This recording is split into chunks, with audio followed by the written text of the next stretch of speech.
essa questão da gravação, a hora que a gente começa a gravar, ele gera um alerta também. Então, ele acabou. A partir de agora, a reunião é gravada. Então, aí nós podemos dar início aí. Se você quiser fazer uma oração, se quiser que eu faça, faz uma oração e podemos começar. Que você fizesse. Bom dia a todos.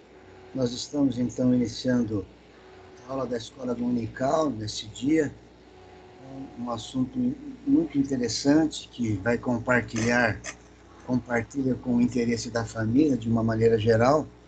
Nós vamos iniciar essa reunião pedindo para o Guerra fazer uma oração inicial para levar as nossas almas até o nosso querido Deus.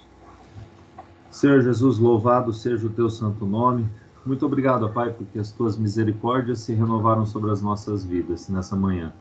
Nós agradecemos ao Senhor pelo culto que já oferecemos, prestamos ao Senhor e pedimos que o Senhor esteja neste momento abençoando a vida do Dr. Gandolfi, para que ele fale aos nossos corações, para que possamos aprender, para que possamos conversar aqui, ó Deus, e desfrutar dos ensinamentos que o Senhor tem nos dado através deste livro.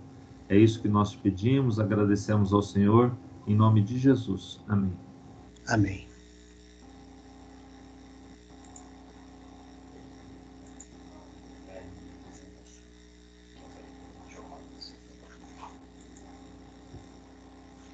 Bom, então, o assunto que nos cabe hoje é Inspirando a Criatividade no Lar. Esse livro é uma biografia da Edith Schaefer com seu marido. Ela comenta situações da vida de um casamento longo que eles têm, e nesse instante ela faz um comentário muito interessante na inspiração dentro da família para facilitar, para criar, para mostrar que a criatividade no lar é um assunto muito importante. Esse texto aqui é um texto de Romanos 12, 2. Não vos conformeis com este século. Quer dizer, não vamos nos ser comodistas, mas transformai-vos pela renovação da vossa mente. Então, essa é uma parte do versículo 2,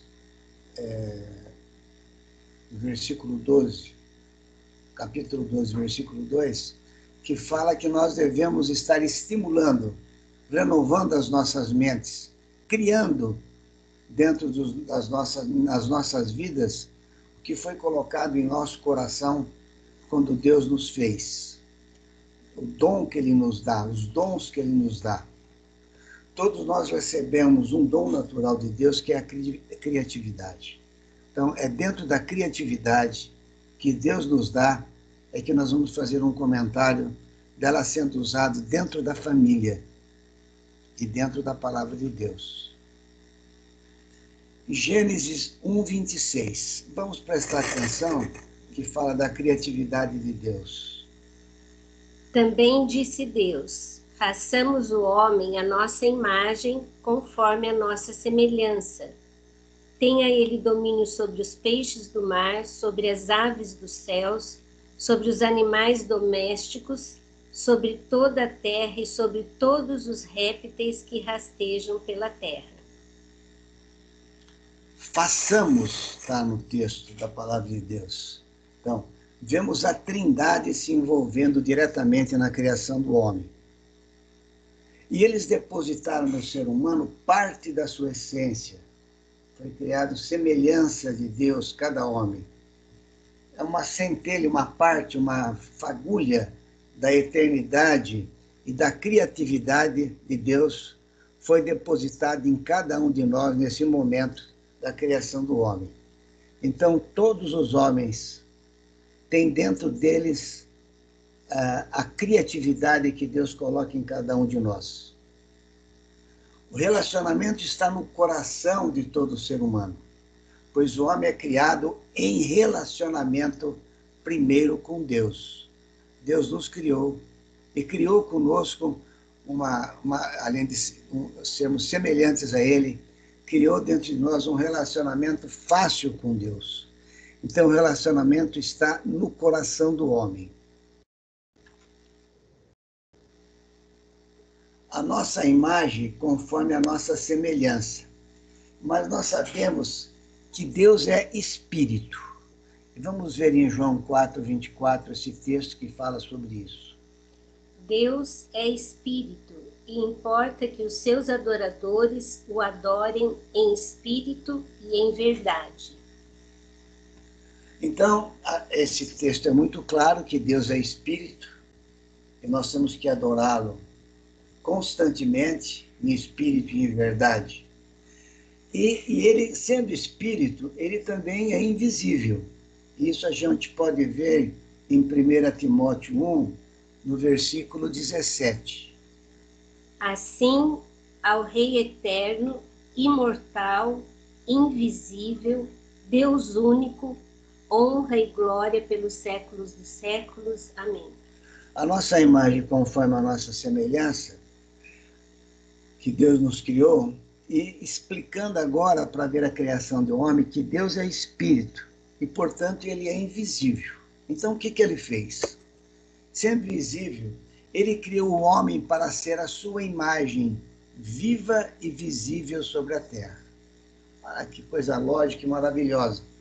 Ele criou o homem, a sua imagem e semelhança, para ser a sua imagem viva e visível sobre a terra, com qualidades como conhecimento, justiça, santidade. Assim Deus criou o homem. Deus criou o homem lá no paraíso, com Adão e com Eva, com uma perfeição absolutamente para viver uma vida eternamente no paraíso. Mas quem nos separa, aliás, quem nos separou e continua nos separando de Deus, é o pecado e a desobediência, e o que aconteceu foi o que aconteceu lá no Éden mesmo. Então, Deus criou o homem para ser sua imagem viva e visível sobre a terra, e criou com qualidades como conhecimento, justiça e santidade. Vamos ver Efésios 4:24. E vos revistais do novo homem, criado segundo Deus, em justiça e retidão, procedentes da verdade. Deus é a verdade. E essa justiça, essa retidão, essa santidade, esse conhecimento, que dão ao homem um valor singular. Ele é a única pessoa na face da terra que tem a imagem e a semelhança de Deus. Os animais têm vida, a botânica tem vida, mas não tem a semelhança de Deus. É a capacidade para desenvolver um relacionamento familiar com Deus. Então, Deus nos criou, imagem e semelhança dele, com conhecimento, justiça e santidade, para desenvolver um relacionamento familiar com ele, com Deus. Vamos ver esse relacionamento nessa intimidade através do Filho, em Romanos 8:29. Porquanto, aos que de antemão conheceu, também os predestinou para serem conformes à imagem de seu Filho, a fim de que ele seja o primogênito entre muitos irmãos. Nós somos o primogênito, nós somos a nossa vida na intimidade agora com Deus está no pacto da graça, através de Jesus. Então, nós somos co-herdeiros por Jesus. Então, é uma família só. Se nós temos uma herança, esse relacionamento familiar com Deus e o domínio sobre o mundo como representante de Deus. Lá em Gênesis, em Romanos também, depois em Gênesis, ele diz que o homem tem poder sobre os animais, sobre o resto, sobre toda a terra. O homem foi colocado na terra para ter domínio sobre toda a terra. É um negócio muito grande, essa responsabilidade que nós temos, que é nos dada gratuitamente e graciosamente por Deus. Naturalmente falando, nós estamos falando de criatividade na família, né? Naturalmente falando, o processo criativo é algo fascinante. Como deve ser bom esses inventores e algumas coisas que a gente cria também, que quem está criando se envolve de forma tão intensa com o que está fazendo, que me atrevo a dizer que a essência do Criador permanece na criação. É com certeza assim, ele mostra na palavra dele que a essência de Deus está na criação do homem. Então, Deus, isso é maravilhoso. Então, essa criação de Deus, nós estamos falando primeiro sobre a criatividade de Deus, é uma coisa maravilhosa nas nossas vidas, porque ele põe a essência do Criador, permanece na criação que somos nós.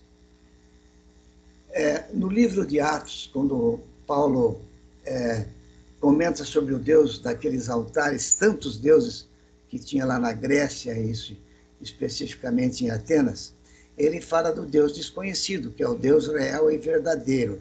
Em Atos 17, nos versículos 26 e 27, vamos ver como é que é esse texto. De um só fez toda a raça humana para habitar sobre a terra, sobre toda a face da terra, havendo fixado os tempos previamente estabelecidos e os limites da sua habitação, para buscarem a Deus, se porventura tateando o possam achar, bem que não está longe de cada um de nós. Deus não está longe de cada um de nós, aliás, ele está dentro de nós, ele está ao nosso redor, ele está distante, ele está próximo.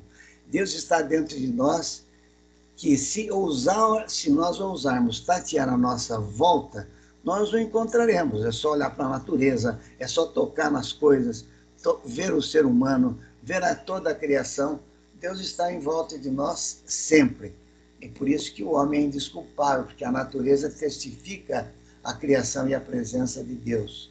Todas as expressões de criatividade ao nosso redor nos levam a ver a Deus. Por isso que os homens são indesculpáveis quando dizem que não conheciam a Deus. O que nos deixa muito felizes é saber que o nosso Pai Celestial depositou dentro de nós essa criatividade. Deus depositou a sua criatividade dentro de cada um de nós. Ele nos estimula, então, que andemos nessa criatividade. Quantas coisas foram inventadas no mundo, desde a criação do mundo? Primeiro as ferramentas básicas, feitas com pedra, cortantes.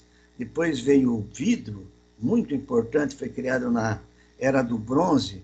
Depois o aparecimento da roda, há 7.500 anos. A roda é um elemento muito importante na evolução da humanidade.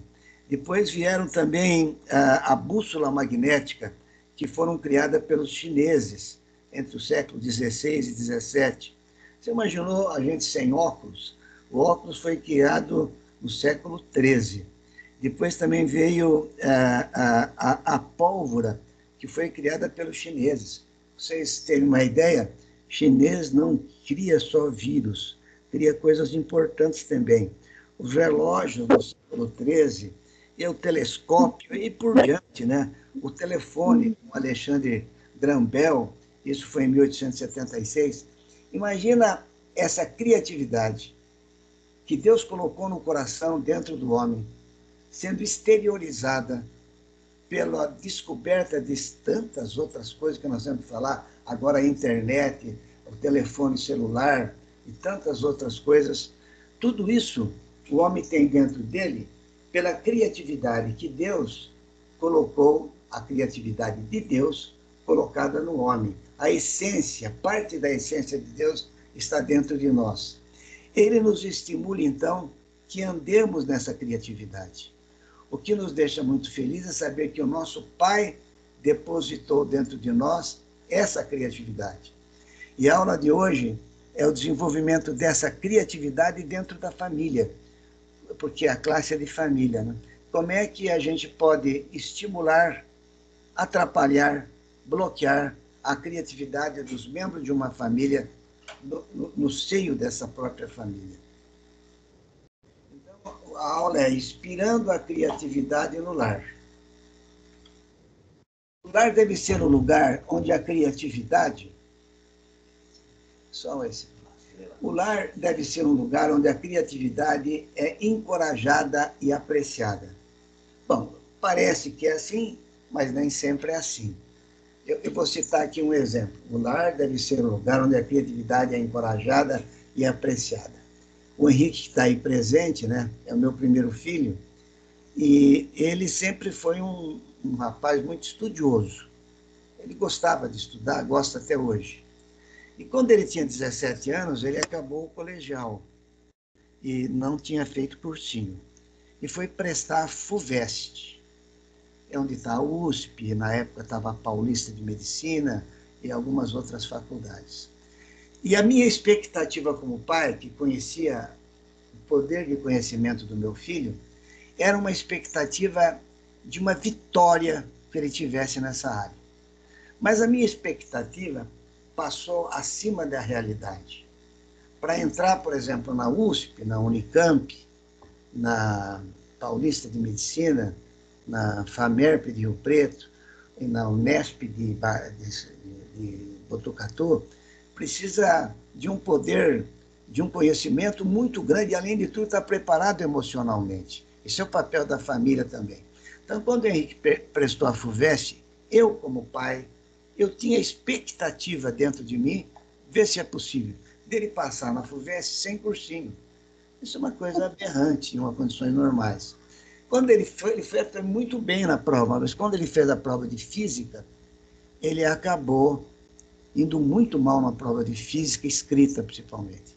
E quando ele chegou em casa, houve que ele me comunicou isso, eu quase que tiro a criatividade do meu filho, abominei ele ter ido mal na prova de física e falei para ele, larga tudo, para de estudar, vai trabalhar em algum lugar, vai trabalhar, vai ser bancário, sei lá o que, meu filho, porque não é possível você acertar uma questão de tantas que tinham, mas eu acho que era uma questão, ele pode aí esclarecer melhor.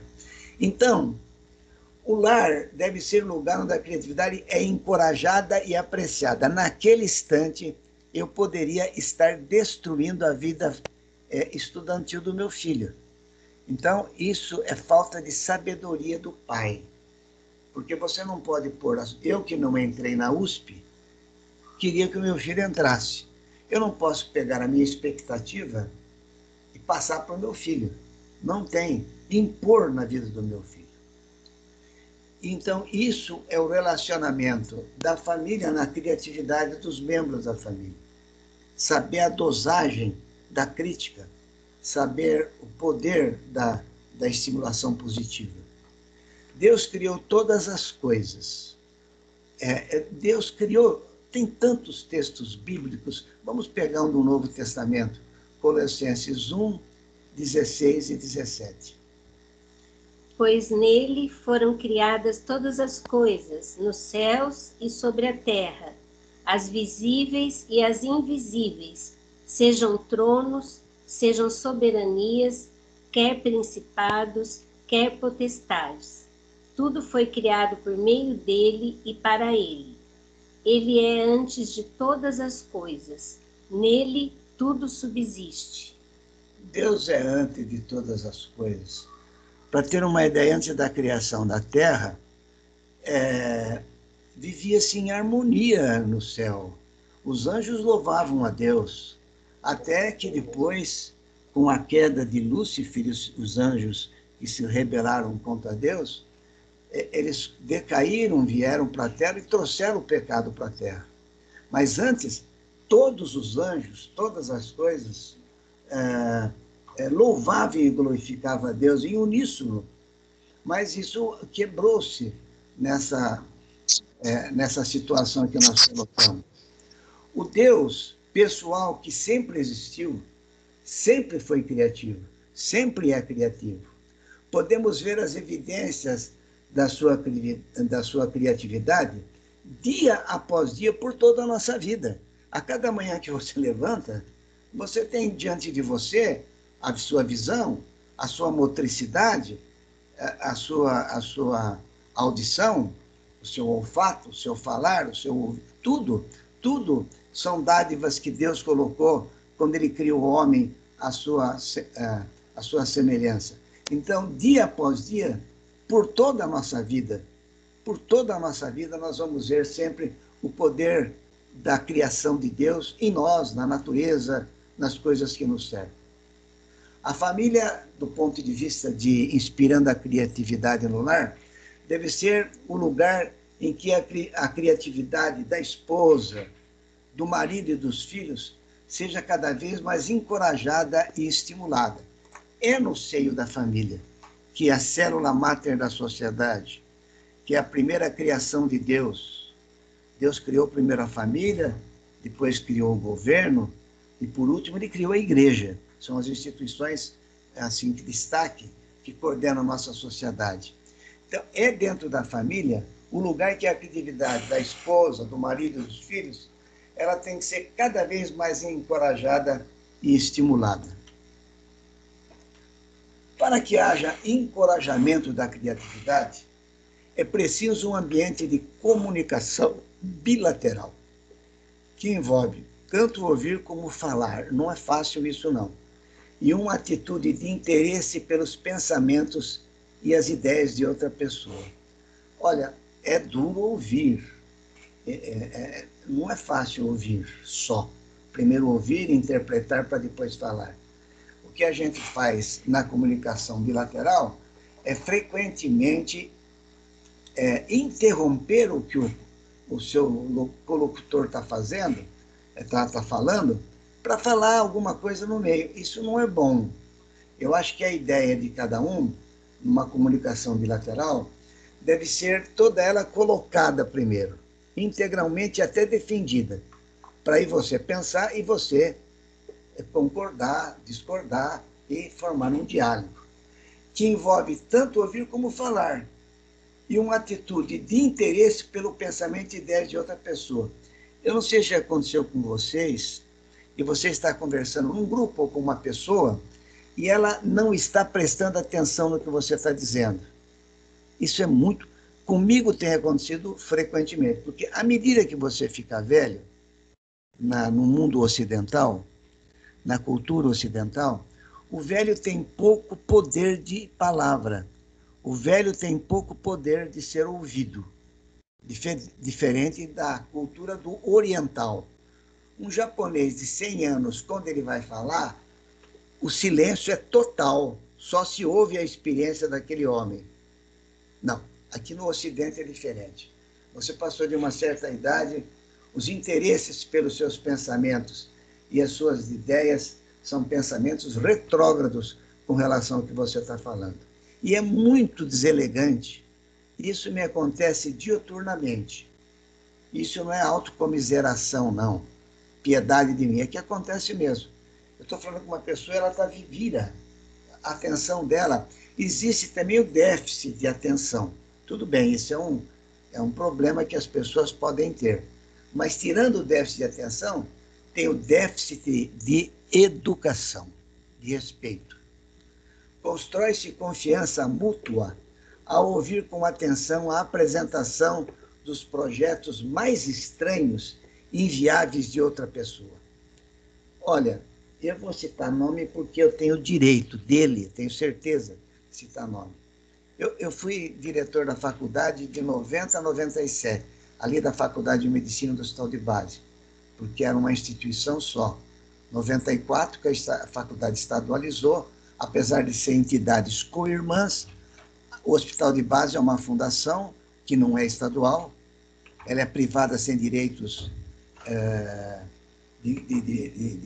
uma instituição filantrópica, enquanto que a faculdade é uma instituição estadual.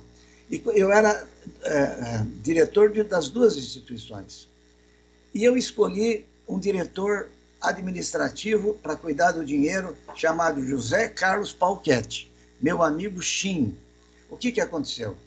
Eu fui procurado por várias pessoas que eu estava tomando uma atitude esdrúxula, que eu estava escolhendo uma pessoa controvertida para cuidar do dinheiro da escola.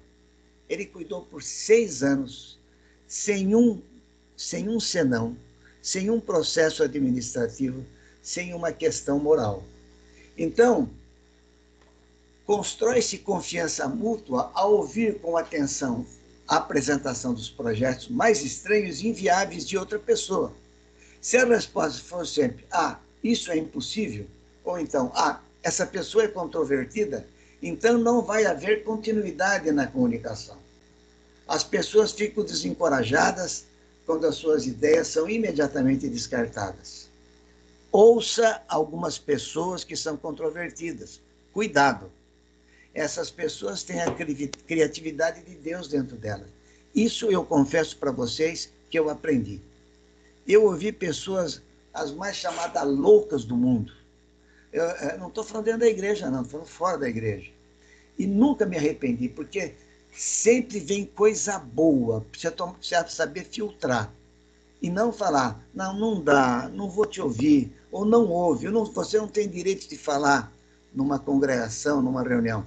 E eu sempre defendi o direito dessas pessoas se expressarem quando eu mandei na instituição, quando eu tinha o poder de mando, vamos dizer assim. O ambiente que conduz à criatividade deve ser de respeito ao artista.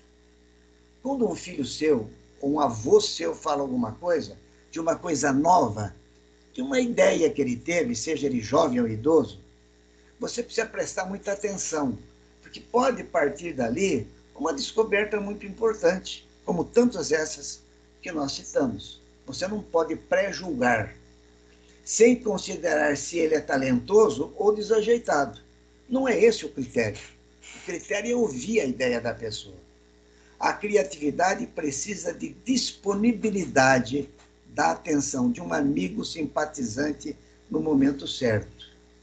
Como é bom conversar com pessoas que te ouvem, que esperam você falar. Agora você tem que aprender a também ouvir e esperar a pessoa simpatizante terminar a ideia. Porque se você corta a ideia no início da apresentação, você não chegou à conclusão do que a pessoa queria chegar. Quantas ideias foram abortadas? Ideias de pessoas assim, mais fleumáticas, mais calmas, que começa a falar, o interlocutor fala, não, pera um pouco, pois isso aí não dá. Foram o que fizeram lá com o Paulo, nesse mesmo aerópago. Pô, o que você está falando não nos interessa. Vamos fazer o seguinte, a gente volta outro dia para ouvir sobre o Deus desconhecido, o Deus real, o Deus único e verdadeiro. Eles não quiseram ouvir. Perderam uma oportunidade muito importante na vida deles, aqueles filósofos. É preciso também um ambiente de confiança para que surja um compartilhar das ideias e as tentativas de fazer coisas com expectativa de algo mais maravilhoso estar prestes a surgir. Poxa vida, por volta de 1998, quando eu acabei a minha administração ali na faculdade, eu fui muito criticado, porque eu não tinha nenhum título acadêmico. E só fui possível ser diretor por um causuísmo, porque nós nos defendemos do seguinte, naquela época de 90, só tinha 7 ou 8 professores que eram doutores. Então ficava uma eleição viciada, uma eleição sem representatividade democrática. Então nós fizemos uma petição junto aos poderes públicos para que todos os professores com mais de 10 anos de casa pudessem ser candidatos, porque existia um grupo de professores doutores muito pequeno, então não ia ser expressada ali, na verdade, a eles dava-se também o direito de serem candidatos. Tanto que foram 3 candidatos. Eu não tinha título, o outro candidato também não tinha título, mas tinha muito mais nome do que eu na sociedade, era o professor Bozola, e também o outro era o Cazu, oftalmologista, esse já era doutor. E eu fui colocado por imposição de alguns amigos. Eu vou falar para vocês o seguinte, quando eu fui convidado, eu levei para a minha igreja o pedido, o convite. Foi o pastor Cristiano que me recebeu com a minha esposa para dizer da minha ansiedade desse convite. E a sabedoria do pastor Cristiano foi muito grande. Ele falou, que dia que você tem que responder o sim ou não? Falei, dia 16, eu não lembro de que mês, eu acho que era do mês de abril, não, de março daquele ano. E ele falou, então, Gandolfo, vamos ficar em oração, que Deus vai responder para você. Deus responde os seus pedidos, negativamente ou positivamente. E aí ele usou um texto de Mateus que diz, sim, sim, não, não. Aquele texto conhecido. que tem que ser é, o que não é diante de Deus. Então nós ficamos em oração e nos debates lá no âmbito da faculdade, os outros 2 candidatos acabaram retirando as suas candidaturas, ficando eu como candidato único e tive 80% dos votos. Então fui ser diretor. Então, esse ambiente de confiança que eu senti lá me levou a ter ideias. Para mim foi muito agradável. Então, depois que eu saí da direção, eu me vi na necessidade de fazer uma pós-graduação. E comecei a ter a ideia em 2000, no ano de 2000. Eu saí em 97. Um amigo chamado Ayrton Moscardini, pediatra, um grande amigo, chegou para mim, Gandolfo, por que você não faz um experimento em ECMO? Oxigenação extracorpórea com membrana, em português, ECMO. Eu falei, mas eu sou cirurgião geral, não sou cirurgião cardíaco. E aí ele me falou, olha, tem um cirurgião alemão, e me mostrou o artigo, que já está aplicando isso em seres humanos, salvando muitas vidas. Só que a ideia dele era fazer um ECMO sem o uso de bomba. O paciente tinha que ter um coração forte para impulsionar o sangue. E era só quando era falha do pulmão, então. Era um ECMO para pulmão comprometido, o meu. E eu peguei aquela ideia, falei com o Dr. Braille, e ele me ouviu. Olha aí. Ele me deu um ambiente de confiança e me disse, é uma ideia muito boa e inovadora. Eu te apoio com a minha empresa e os meus conhecimentos. Então, ele foi orientador da minha tese de doutorado, era uma tese inusitada, passou por uma banca, eu pulei o mestrado por isso, e eu demorei 6 anos para fazer essa tese. Eu só fui defender em 2006. Foi uma tese que eu operava primeiro porcos, mas como o porco morria muito com anestesia geral, um professor de Botucatu avisou o Braille que eu deveria operar carneiro. Naquela época podia, hoje não pode, na lei protetora dos animais.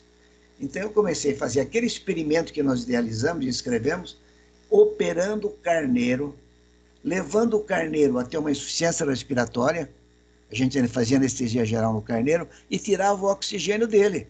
Então ele ia deprimindo o oxigênio, e vários aparelhos mediam essa situação. Eram 10 pessoas que trabalhavam no meu experimento, todos funcionários do Dr. Braille.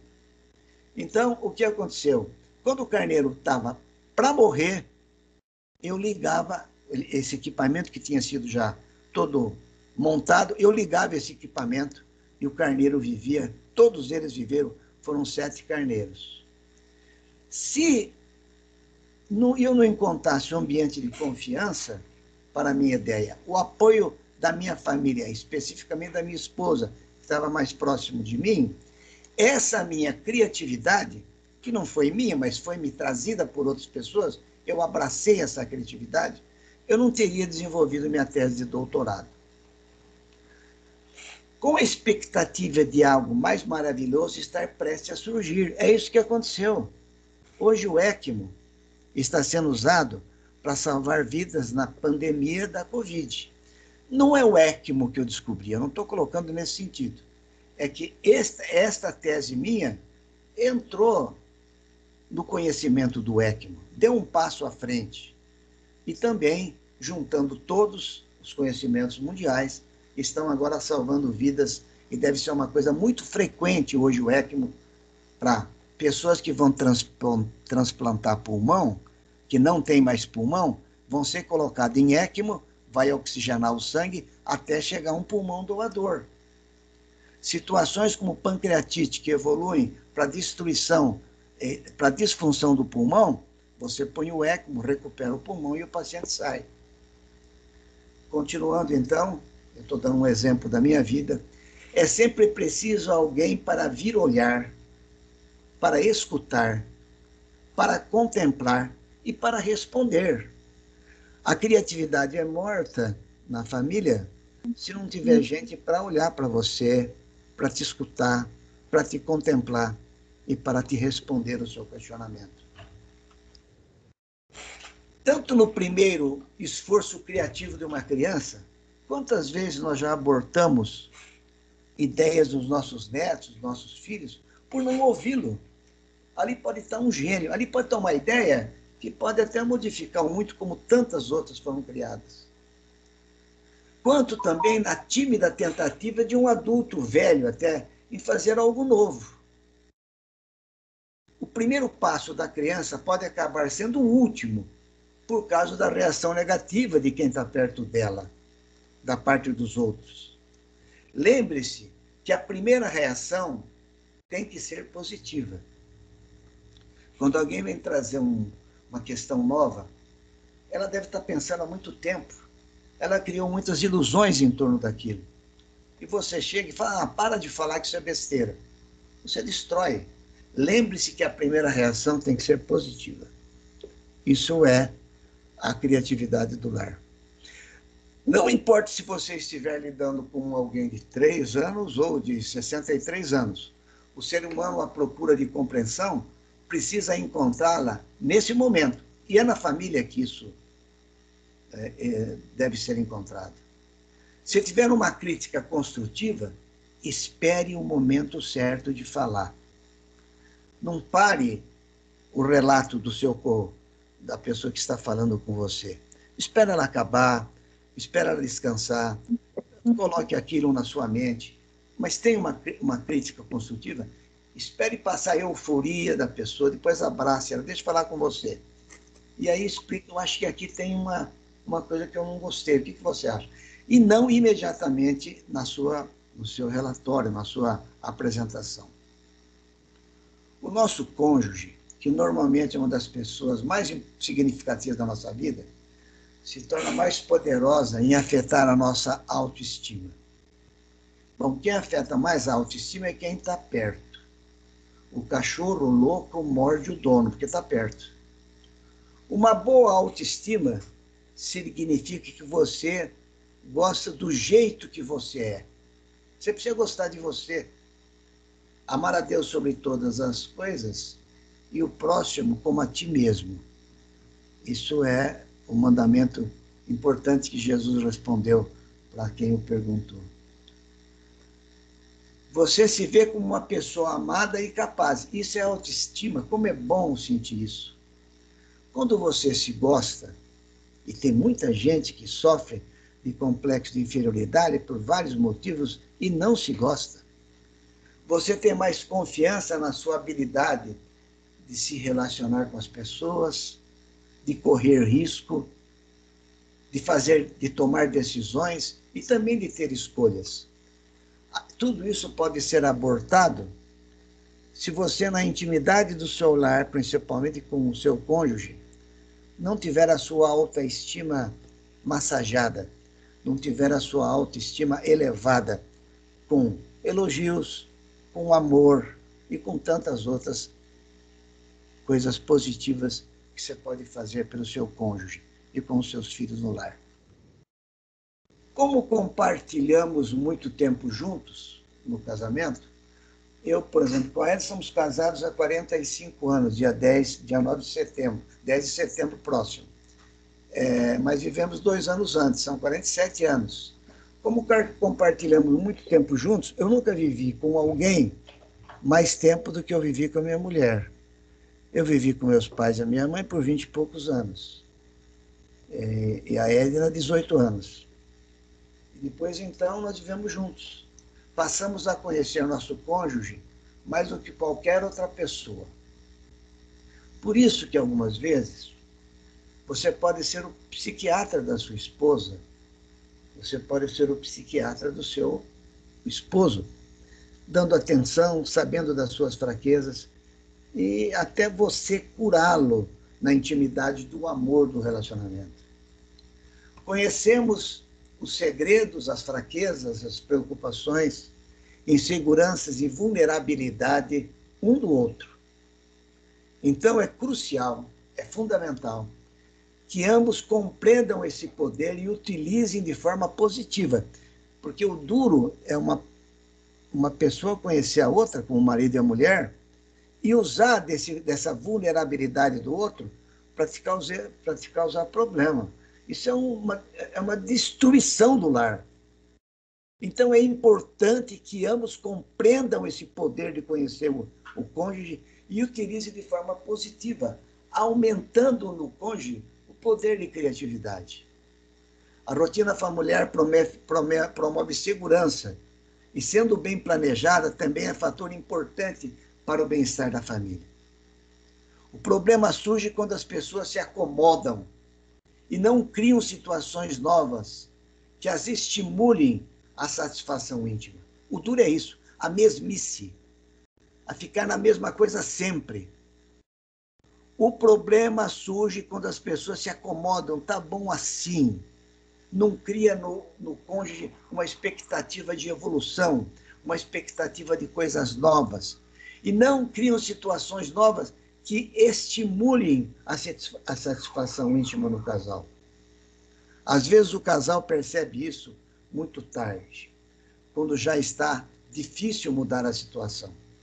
Uma situação de passividade, uma situação de indolência, uma situação de mesmice, uma situação de não saber que o combustível do relacionamento é alegria, são coisas novas, são fatos novos, são situações novas. Um dos fatores principais para o bom relacionamento a dois é que os cônjuges tenham boa autoestima e manifestem admiração um pelo outro. Fale para a pessoa que você ama as coisas positivas que ela tem, que são muitas. Por quê? Porque Deus criou nelas isso. Se você não vê, você é cego espiritualmente. Você tem que falar as coisas positivas que os seus filhos, que a sua esposa, que o seu marido tem. Porque tem dom, todo mundo tem dom dado por Deus. Deus nos criou e pôs a essência da sua criatividade dentro dos seres humanos. Diante de dificuldades, pode ser que a satisfação de um esteja em queda e a preocupação do outro é procurar maneiras de estimulá-lo.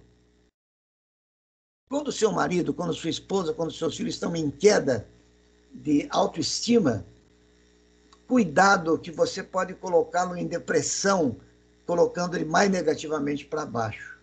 A função é você estimular, procurar maneira de estimular. Nós escolhemos 3 maneiras para finalizar a aula. É ter iniciativa, incentivar ideias, cultivar o bom humor. Ter iniciativa. É preciso ser criativo e buscar maneiras de ser... É preciso ser criativo e buscar maneiras de ser criativo sem quebrar a harmonia do lar. Você pode ter uma ideia também esdrúxula, doentia, que pode quebrar a harmonia do lar. Isso é ter iniciativa positiva e não negativa. Ter iniciativa. A rotina do casal deve ser discutida, planejada e revista. Afinal, as pessoas mudam e suas vontades também mudam. Não pode ser a mesmice sempre. Fazer sempre a mesma coisa torna tudo maquinal. Não somos máquina. Somos seres humanos, disse Charlie Chaplin. E acaba perdendo a graça. Crie momentos só para vocês. O mais importante é o seu marido e você. E faça que sejam tão bons que vocês queiram repetir uma viagem sozinha, um passeio à beira de um rio, à beira de um lugar verdejante, à beira de um ar livre, sei lá o quê. Isso tem que ser cultuado dentro do relacionamento para aumentar a autoestima de um e de outro. Não se esqueça que a sua esposa é um ser humano que precisa ser exaltada, que precisa ser valorizada. Faz parte da criação e educação dos filhos demonstrar que se amam e se admiram você e seu marido. A hora que o filho, mesmo com tenra idade, ele já percebe isso. Se ele vê um ato beligerante, vai interferir nas relações futuras deles. Você é responsável pela iniciativa de demonstrar que você ama a sua mulher, que você ama o seu marido, para isso transpirar para os seus filhos, para eles terem uma vida futura de mais confiança. Por isso que a separação de um casal que tem filhos dificulta a criatividade das crianças. Ter iniciativa, criatividade e iniciativa protege o casal da mesmice e fortalece a alegria da convivência. Segundo lugar, incentivar ideias. É muito importante que os cônjuges, ao resolverem por uma vida juntas, não estão se decidindo a renunciar às suas prioridades individuais. Você não pode tirar as iniciativas do seu marido e da sua esposa. Nós estamos já com 40 minutos de aula, está no finzinho. Não é possível sentir-se bem renunciando a si mesmo. Não é possível. A individualidade não pode ser quebrada nesse relacionamento. Deve existir uma união de forças para mais facilmente alcançar o objetivo de vida que os façam felizes. Isso inclui as realizações individuais de cada um. Dessa forma, incentivar seu cônjuge nas suas inspirações particulares é colocar em prática os conceitos de parceria e cumplicidade. Isso geralmente trará benefício para ambos. E por último, das três... Pai, oi. Pois não, pode falar. Posso falar um negocinho nesse tópico, se você quiser voltar um slide só? Eu volto. Eu acho, assim, vou dar um exemplo pessoal, vocês têm um exemplo até mais intenso do que isso. Eu acho que a fala é perfeita. A única coisa que tem que pensar também, às vezes, na possibilidade e na prioridade em alguns momentos, sempre colocando como prioridade o lar, porque é um ministério que Deus nos dá, né? Então, a história de vocês é a mãe ter deixado um sonho de se realizar profissionalmente para se dedicar ao lar. Eu tenho uma história pessoal em casa. Débora, por alguns anos, deixou de fazer residência, depois fez residência e especializou, e por vários anos ficou trabalhando meio período, que era a época que as meninas iam para a escola, para na época que elas estavam em casa, ela pudesse participar da criação. Então, eu acho que essa questão tem um relativismo que é o bom senso mesmo e o direcionamento de Deus para essa tomada de decisão, né? É só para colaborar. É um exemplo ótimo. Você conhece sua mãe como eu. A Edna era minha aluna de cursinho preparatório para medicina, eu era professor dela. E eu não tinha dúvida nenhuma que a Edna entraria em medicina.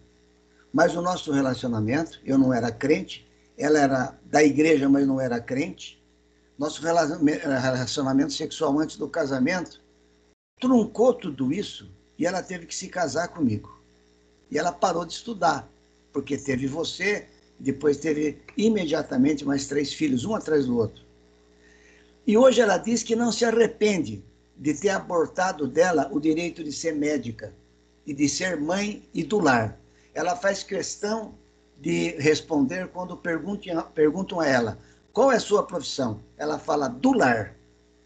E ela é uma pessoa com uma cultura muito bem relativa, boa. Então, uma vez uma pessoa numa agência de viagem de turismo falou: eu vou pôr secretária. Ela falou: não, eu sou secretária também dos meus filhos, cuido deles, mas eu sou do lar. E ela nunca, segundo o depoimento dela, se arrependeu de ter tomado essa decisão em prol do lar. Então, seu exemplo é um exemplo na sua casa e também na minha, de total despojamento de um plano de vida pela família. Isso é uma coisa maravilhosa, graças a Deus.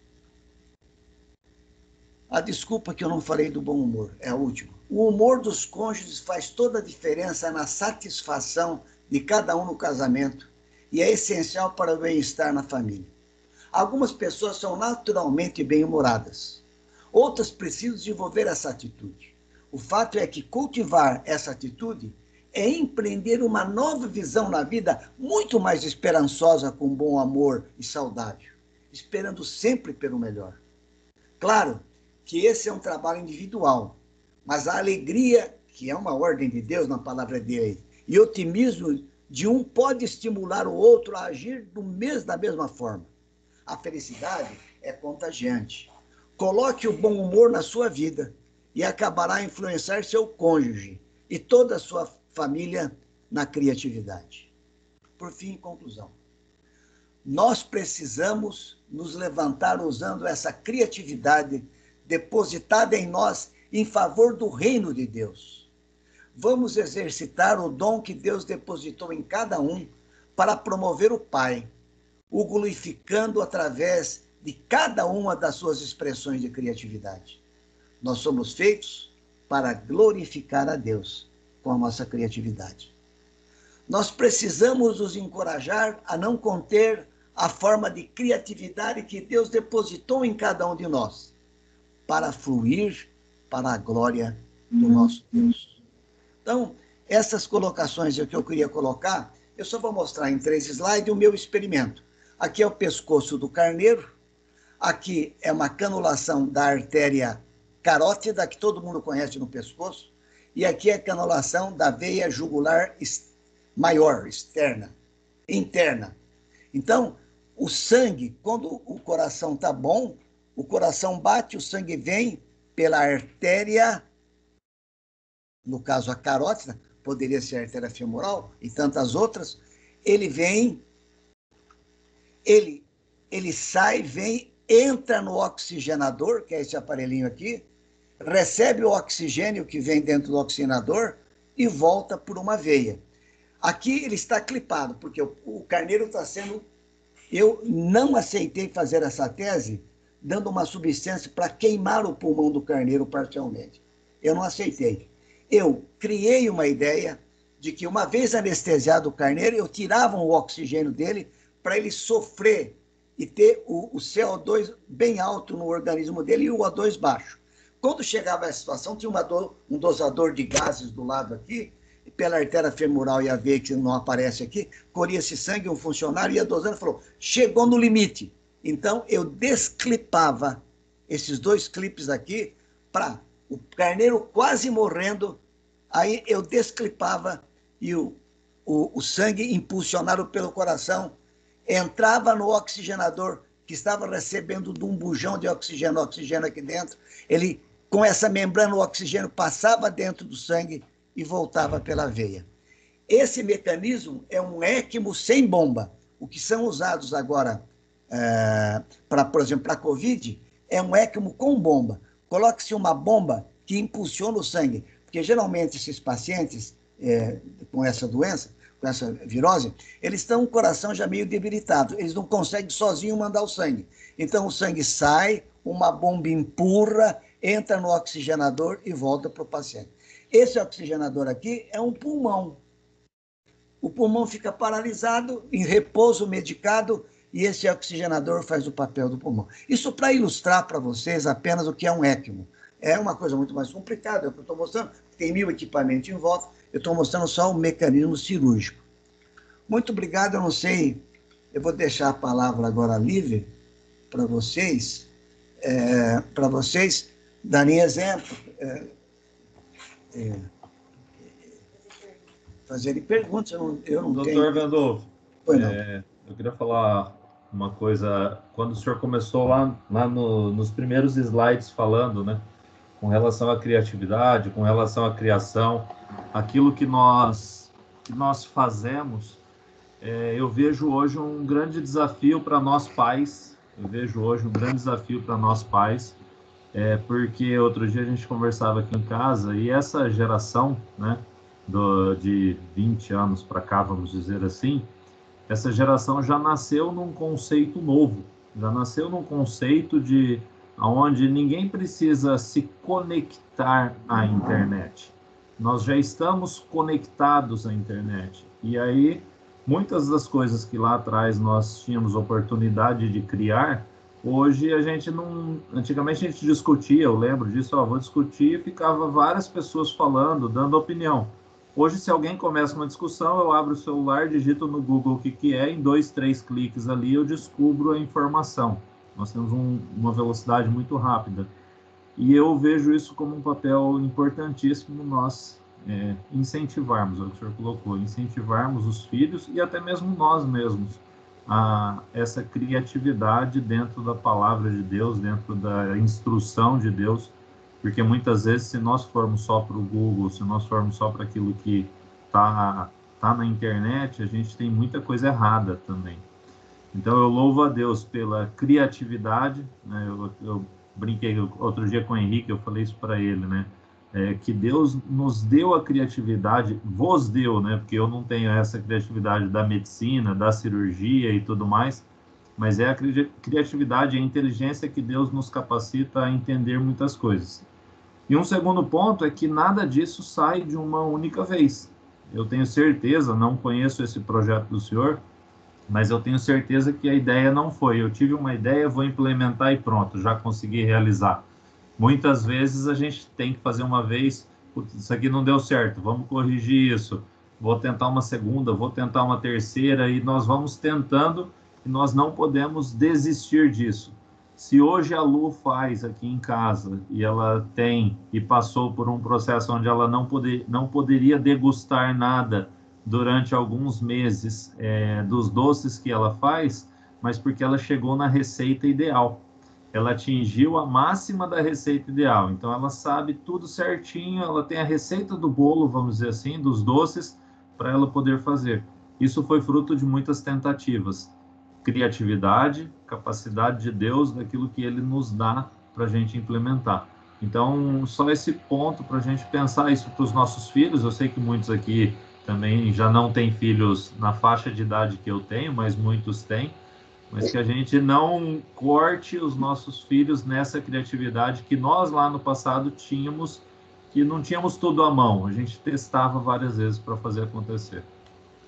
Foi muito boa a sua intervenção, é verdadeiro tudo que você disse. Eu, por exemplo, operei 6 porcos, morreram 6. Eu falei, esse projeto não dá. E aí, passaram uns anos, o Dr. Braille, saudoso Dr. Braille, me falou, vamos me fazer com carneiro. Eu comprei os carneiros, coloquei lá no campus da faculdade, e aí a coisa foi maravilhosa. É a persistência, acreditar na ideia. Hoje, o que está acontecendo que você colocou aí, a internet tem sido como tantas outras invenções. Por exemplo, a pólvora foi inventada com uma função. Depois ela foi passada para arma de fogo para destruir vidas. A quebra do átomo de urânio foi usado para o diagnóstico da ressonância magnética, tomografia. Mas aí ela foi usada para bomba de átomos também, para destruir a humanidade.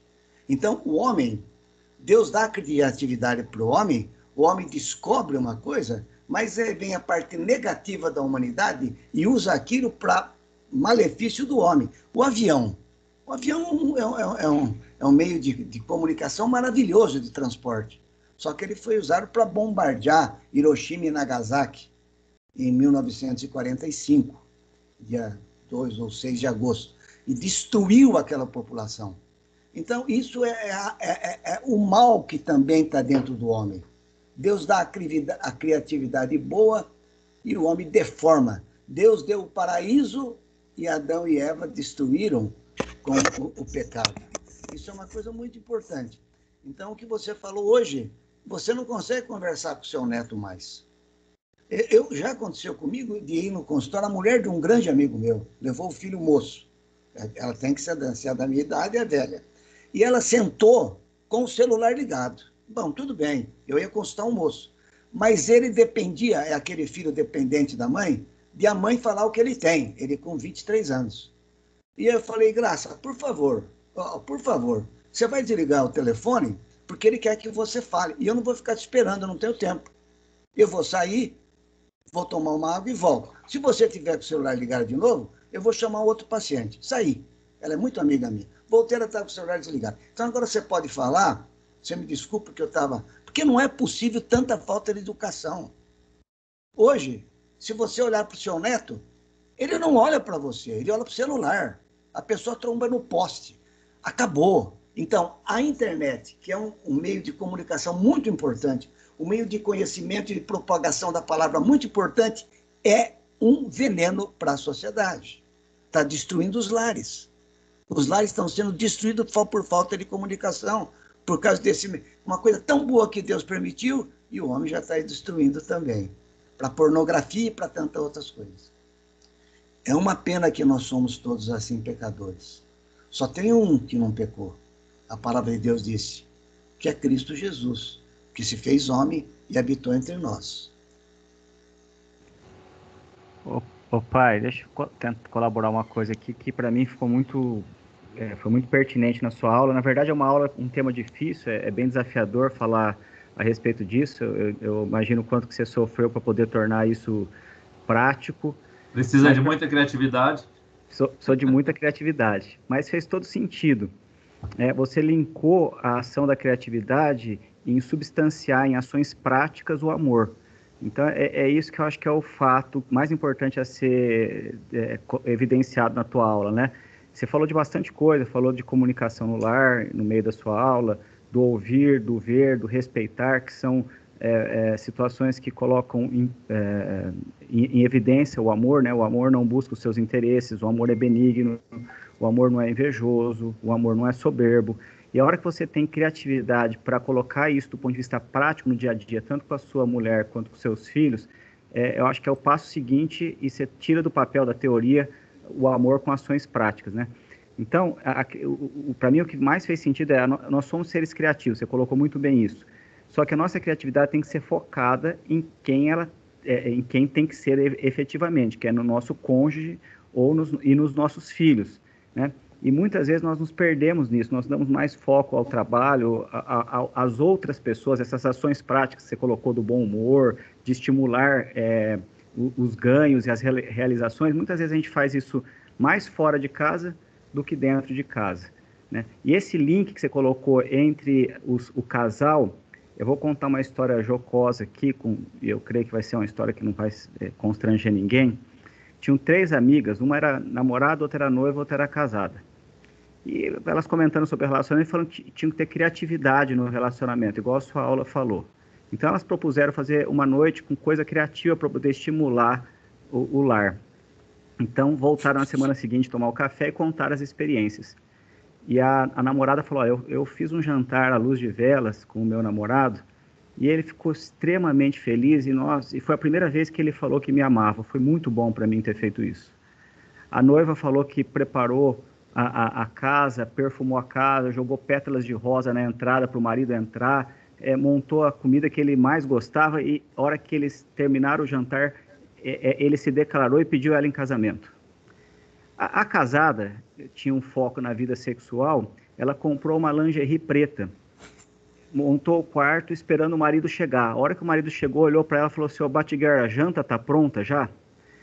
Então, o marido, ele é insensível com a mulher, ele não vê as ações da mulher, e a criatividade e a maneira como ela se dispõe para poder servir no lar, e ele não tem essa visão de servir nesse sentido, de criar coisas para poder estimular. Eu, pelo menos, me peco muito nisso, né? Eu vejo que as meninas precisam como mulher, elas me cobraram outro dia no Dia das Mulheres, você não vai trazer nenhuma flor para mim, eu tive que passar correndo no Mufato e comprar flor, porque isso aí para mim, Dia da Mulher, passou tão despercebido, correndo, trabalhando, e fazia sentido para elas.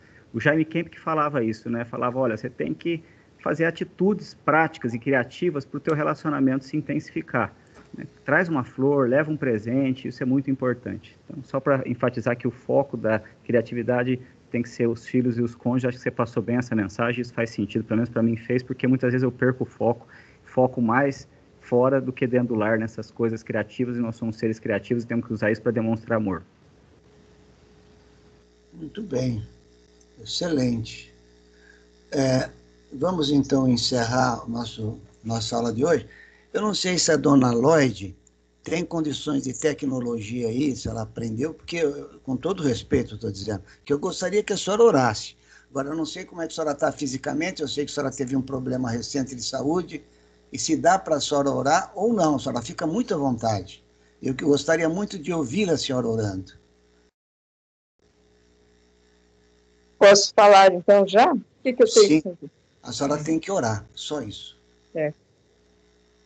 Senhor Deus, muito obrigada por esta manhã. Amém, obrigada por este domingo. Obrigada, Senhor, pelo culto da manhã.